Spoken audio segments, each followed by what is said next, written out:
Hey everyone, welcome back to my channel. So friends, I know कि काफ़ी late हो गया है, लेकिन आज मैं आपके साथ spring to my cold heart Wangxian FF का लास्ट पार्ट शेयर कर रही हूँ। तो आई होप आपको ये एफएफ अभी तक अच्छा लगा होगा। तो चलिए हम इसे यानी कि अपना लास्ट पार्ट को शुरू करते हैं।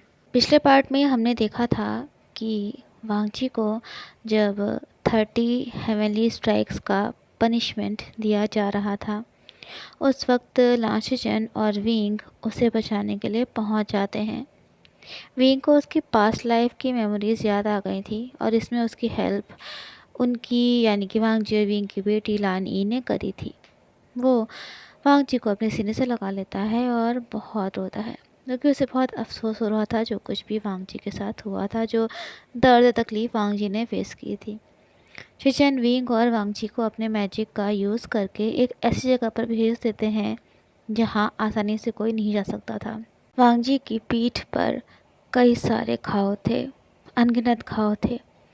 दर्द से वो तड़प रहा था। विंग और वांगजी जिस जगह पर थे वहाँ चारों तरफ स्नो थी, बड़े बड़े पेड़ थे और एक छोटी सी हट थी। विंग और वांगजी उस हट में चले गए। विंग बोला, हस्बैंड, आप आपने क्यों नहीं सबको सच बता दिया? क्यों आपने इस बात को छुपा के रखा? क्यों आपने हेवनली स्ट्राइक्स अपने ऊपर ली? आपने क्यों इतना दर्द फेस किया? देखिए देखिए आपको कितना दर्द हो रहा है, कितना खून बह रहा है। विंग के आंसू रुकने का नाम नहीं ले रहे थे। वांगजी के घावों से खून बहता जा रहा था। तभी उसने विंग का फेस अपने हाथ में पकड़ा और कहा, विंग, क्या क्या क्या तुम सच कह रहे हो? क्या तुम्हें सब कुछ याद आ गया है? सच में याद आ गया है? विंग बोला, हस्बैंड, मुझे मुझे सब याद आ गया है, लेकिन मुझे एहसास नहीं था कि आप मेरे बिना इतना ज़्यादा तड़प रहे हो। हस्बैंड, आपको बहुत बहुत पेन हो रहा होगा ना? मैं मैं क्या करूँ? मैं क्या करूँ? मैं कैसे आपको ठीक करूँ? मुझे अपने पे बहुत गुस्सा आ रही है। मैं कैसे आपको भूल सकता हूँ? मैं सच में बहुत बुरा हूँ, बहुत बुरा हूँ। तभी वांगजी ने अपना फोरहेड विंग के फोरहेड से टच किया और कहा, विंग, प्लीज़ प्लीज़ तुम खुद को ब्लेम मत करो। अगर किसी की गलती थी तो वो मेरी थी। मैं तुम ऐसा गलत ना किया होता, मैं तुम ऐसा गलत ऐसे बिहेव ना किया होता, तुम्हें उल्टी सीधी बातें ना कही होती तो विंग तुम कभी ऐसा कदम ना उठाते, तुम मुझे छोड़कर न जाते। लेकिन विंग, मैं सच कह रहा हूँ, मैं उस वक्त अपने सेंसेस में नहीं था जब मैं तुमसे कहा था कि मैं ज़ेंगशी से शादी कर लूँगा। तभी विंग ने वांगजी की आंखों में देखा और उसके लिप्स पर एक किस करते हुए कहा, हस्बैंड, आपको कुछ मुझे बताने की ज़रूरत नहीं है। मैं सब सच जानता हूँ। मैं जानता हूँ कि ये सब ज़ेंगशी की वजह से हुआ था। हम उसी की वजह से एक दूसरे से अलग हो गए थे, उसी ने आपको।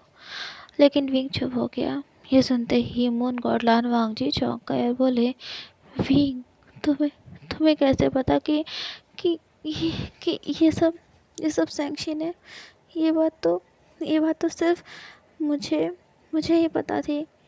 मैंने किसी को भी नहीं बताया इसके बारे में, और थोड़ा बहुत अगर पता था तो शीशम काका को।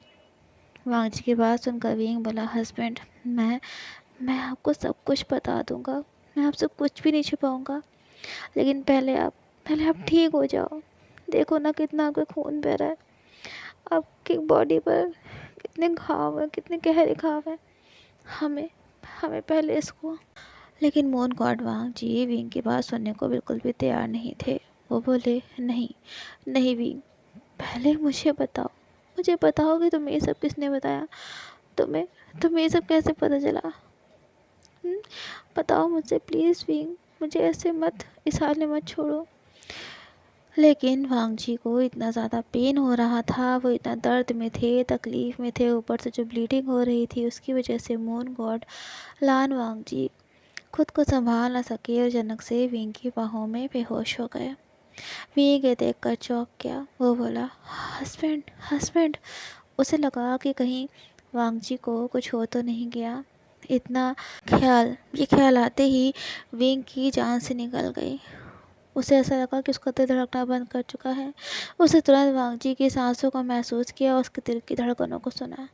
विंग बोला, इनकी इनकी तो धड़कन चल रही है, पर बहुत धीमे। तभी उसे याद आता है कि अरे मैं कैसे भूल सकता हूँ कि मेरे हस्बैंड एक गॉड है, लेकिन इनकी धड़कन और सांसें इतना धीरे क्यों चल रही हैं। विंग को अपनी बेटी लानी की बात याद आ जाती है कि उसको बचाने के लिए मून गॉड लानवांगजी ने अपनी हाफ स्पिरिचुअल एनर्जी अपनी बेटी को दे दी थी, और अब उन पर जो हेवनली स्ट्राइक्स की गई थी उसकी वजह से वांगजी की बॉडी बहुत ज़्यादा वीक हो गई थी। विंग ये सारी बातें सोच कर रोने लगा। वो बोला, हस्बैंड, मैं मैं मैं अब क्या करूं? मैं मैं क्या करूं? मुझे कुछ समझ में नहीं आ रहा। मैं आपको कैसे बचाऊं? मैं कोई गॉड नहीं हूँ। मेरे पास कोई पावर्स नहीं है, कोई मैजिकल पावर्स नहीं है। मैं एक नॉर्मल ह्यूमन बीइंग हूँ। मैं आपको आपको कैसे ठीक करूं? आपको इस तकलीफ़ से कैसे आज़ाद करूं? मैं आपके इन घावों को नहीं ठीक कर पाऊँगा। तो आप कैसे ठीक होगे? मैं किससे मदद मांगूं? तभी विंग ज़ोर ज़ोर से रोते हुए बोला, प्लीज़ प्लीज़ कोई आकर मेरी हेल्प कर दो। प्लीज़ मेरे हस्बैंड को बचा लो, प्लीज़। लेकिन उस जगह पर तो दूर दूर तक कोई नहीं था। सिर्फ बड़े बड़े पेड़ थे चारों तरफ, स्नो थी और कुछ पक्षी थे। विंग का रो रो के बुरा हाल हो चुका था। तभी उस हट में अचानक से एक तेज़ रोशनी हुई। रोशनी इतनी तेज़ थी कि विंग को अपनी आंखों पर हाथ रखना पड़ा। मतलब वो देख नहीं पा रहा था सही से। उसने जब कुछ देर बाद धीरे धीरे अपनी आंखें खोली तो वो आश्चर्यचकित हो गया। उसे अपनी आंखों पर यकीन नहीं हो रहा था। उसके सामने कोई और नहीं, उसकी बेटी लान ई खड़ी हुई थी। लान ई जल्दी से आई और विंग के गले से लग गई। विंग विंग बोला, लानी लानी बेटा, तुम यहाँ कैसे आई? तुम्हें इस जगह के बारे में किसने बताया? लानी ने वांगजी को देखा और फिर वो वांगजी को अपनी स्पिरिचुअल एनर्जी देने लगी। वो अपनी स्पिरिचुअल एनर्जी दे रही थी तभी उसे तेज चक्कर आ गया, पर विंग ने उसे संभाल लिया। वो बोला, बेटा बेटा ये आप क्या कर रहे हो? आप भी कितने वीक हो गए हो। तभी लानी अपनी आंखों से आंसू पोंछते हुए बोली, मदर मदर मैं फादर को बचाने के लिए कुछ भी करूँगी। वो विंग और वांगजी को देख रही थी। लानी बोली, फादर, एक वक्त पर आपने मुझे बचाया था और आज मेरी बारी है आपको बचाने की। विंग की आंखें भर आई थी। वो बोला, बेटा आपने अपनी स्पिरिचुअल एनर्जी अपने फादर को दे दी, लेकिन अब आप क्या करोगे? आप खुद इतना वीक हो गए हो। ये सुनकर लानी मुस्कुराई और बोली, मदर, आपने मुझसे पूछा था ना कि यहाँ मैं कैसे आई। मुझे यहाँ अंकल चिचन ने भेजा है। तभी उसने बहुत ही ब्यूटीफुल से फ्लावर्स विंग को दिए। विंग समझ नहीं पा रहा था कि लानी उसे फ्लावर्स क्यों दे रही है। लानी ने अपनी मदर के हाथ पर अपना हाथ रखा और कहा, मदर, आप सोच रहे होगे ना कि ये फ्लावर्स कैसे हैं। ये फ्लावर्स हेवन में ही मिलते हैं। ये फ्लावर्स कोई नॉर्मल फ्लावर्स नहीं हैं। इसमें भी स्पिरिचुअल एनर्जी है जो कितने भी बड़े से बड़े और भयानक घाव को ठीक कर सकती है, हील कर सकती है। मदर, जब आप इन फ्लावर्स को फादर की बॉडी पर जो चोट के निशान है, घाव हैं, उनसे टच करोगी तो धीरे धीरे फादर के घाव भरने लगेंगे और इन घावों में से जो ब्लीडिंग हो रही है वो भी रुक जाएगी और मदर फादर ठीक हो जाएंगे, मुझे यकीन है। अंकल चिचन ने मुझसे कहा था कि ये फ्लावर्स बहुत ही मैजिकल हैं। विंग बोला, लेकिन बेटा आप तभी तभी लानी विंग के पास से उठ गई और वो बोली, मदर, आप परेशान मत हो। आप मेरी बिल्कुल भी फ़िक्र मत करिए। कुछ टाइम बाद मेरी स्पिरिचुअल एनर्जीज वापस आ जाएंगी। विंग बोला, लेकिन बेटा आप हमारे साथ आकर कब रहोगी? कब तक आप यूं ही हमसे अलग रहोगे? तभी लानी हल्का सा मुस्कुराई और बोली, मदर बहुत जल्द जब सब कुछ ठीक हो जाएगा, जब फादर मेरे बारे में हेवन से बता देंगे, तब मैं आप दोनों के साथ रहूँगी और फिर कभी भी आपको छोड़कर नहीं जाऊँगी। लेकिन मदर, अभी मुझे जाना होगा, मैं यहाँ और नहीं रुक सकती। जिस काम के लिए मैं आई थी वो हो गया है। विंग की आंखें नम थी। वो बोला, बेटा बेटा प्लीज़ अपना ध्यान रखना। ये सुनकर लानी बोली, मदर, फादर बिल्कुल ठीक हो जाएंगे और एक दिन हम सब साथ में रहेंगे, मुझे यकीन है। ये कहते ही लानी जिस तरह से वहाँ आई थी वैसे ही चली गई। वी ने जब वांगजी की तरफ देखा तो उसे महसूस हुआ कि मून गॉड लान वांगजी की ब्रीथिंग अब कुछ नॉर्मल थी। उसने वांगजी को उस हट में जो एक छोटा सा बेड था उस पर लिटाया और उसकी रोब्स को रिमूव किया। जैसे ही विंग ने क्लॉथ्स रिमूव किए, उसकी नज़र वांगजी के घावों पर पड़ी। विंग अपने आंसुओं को रोक न सका। वो वांगजी के फेस को टच करते हुए बोला, हस्बैंड, काश काश मैं आपका सारा दर्द ले सकता, आपको आपको इस दर्द से आज़ाद कर सकता। कितने क्रूएल हैं सब। मुझे तो यकीन नहीं हो रहा है कि आपके फादर ने आपके साथ ऐसा किया है। कैसे कैसे कर सकते हैं वो आपके साथ? वो आपको इतना हार्श पनिशमेंट कैसे दे सकते हैं? तभी विंग ने अपने आंसू पोंछे और कहा, हस्बैंड, मैं किसी को भी अब आपको या लानी को हर्ट नहीं करने दूंगा। उसने उन फ्लावर्स को जैसे ही वांगजी की बॉडी से टच किया, वांगजी के घाव धीरे धीरे हील होने लगे। पूरे 6 दिन बीत चुके थे। मून गॉड लान वांगजी के घाव भी हील हो गए थे, पर अभी तक उन्हें होश नहीं आया था। विंग वांगजी के पास आया और उनके फोरहेड को टच करते हुए बोला, हस्बैंड, पता है आपको, पूरे 6 दिन हो चुके हैं। आप कब अपनी आंखें खोलोगे, कब आप होश में आओगे? मुझे आपसे कितनी सारी बातें कहनी हैं, कितनी सारी चीज़ें बतानी हैं।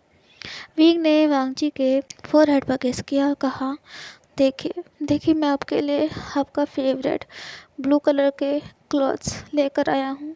आपके शिशन काका ने हमें यहाँ भेजा था, तो मुझे नहीं पता था कि इस छोटे से घर में ज़रूरत की सारी चीज़ें हैं। हस्बैंड, देखिए ना, मैं आपके लिए आपकी पसंद का बिना ज़्यादा मिर्च मसाले का सूप लेकर आया हूँ। मुझे पता है कि आप मेरी खुशी के लिए स्पाइसी खाना खा लिया करते थे।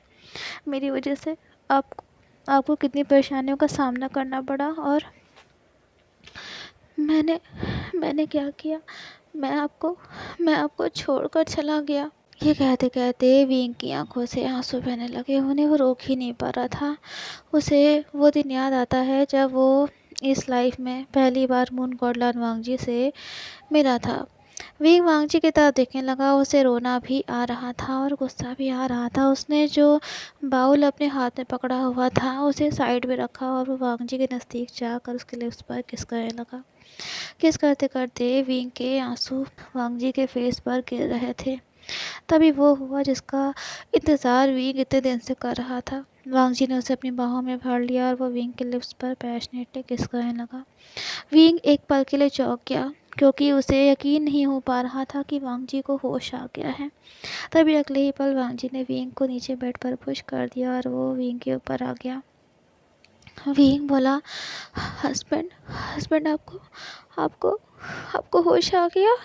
मैं सच में बहुत डर गया था कि कहीं आपको कुछ। ये सुनते ही वांगजी ने विंग को अपने सीने से लगा लिया। विंग सिसकियाँ ले रहा था। उसकी कंडीशन अच्छी नहीं थी। वांगजी बोला, विंग, प्लीज़ अब मत रो। मैं बिल्कुल ठीक हो गया हूँ। मुझे अब कोई पेन भी नहीं हो रहा है। विंग, अगर तुम रोए ना तो मुझे भी अपने आप को कंट्रोल कर पाना आसान नहीं होगा।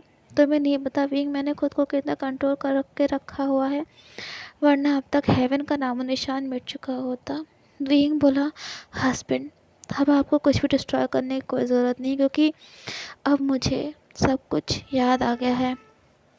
और इस बार हम नहीं बल्कि वो रोएगा, तड़पेगा जिसने हमारे साथ गलत किया है। उसे अपने किए का परिणाम भुगतना पड़ेगा। वांगजी बोला, विंग, क्या तुम्हें पता है कि किसने? तभी विंग ने कहा, हस्बैंड, आप मुझसे पूछ रहे थे ना कि किसने मेरी पास्ट लाइफ की मेमोरीज़ को रिकवर करने में हेल्प की।